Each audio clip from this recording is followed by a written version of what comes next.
Hello, I'm James Norton for Minnesota Monthly. Today we're going to cook like Adam Gorski, head bartender here at Belle Vie, or I should probably say mix a cocktail like. Adam, thanks for joining us. Thanks. Tell us a little bit about what you're going to make today.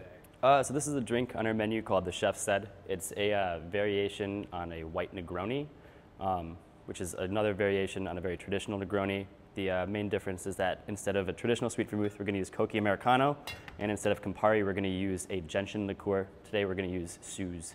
Well, let's back up one second, just for those of us who are not Negroni experts.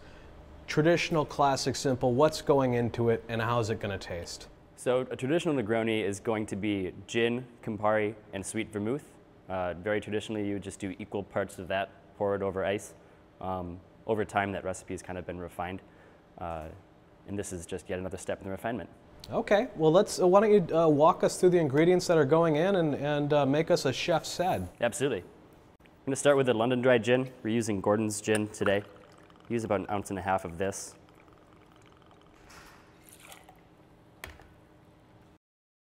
Go into the sweet vermouth, or the Coca Americano in here. We're going to do 1 ounce of that, and about 1/2 ounce of Suze gentian liqueur.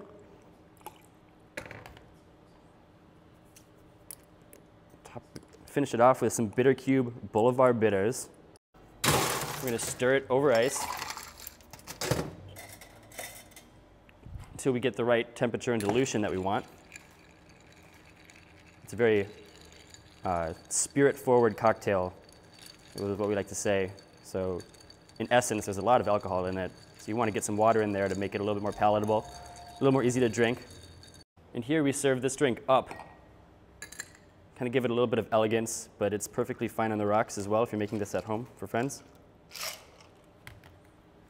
And for a garnish, take the peel of a lemon. Just use a little Y peeler. Express it over the top so you get some of those oils, those aromatics from the lemon. You just can't go wrong with the traditional London Dry.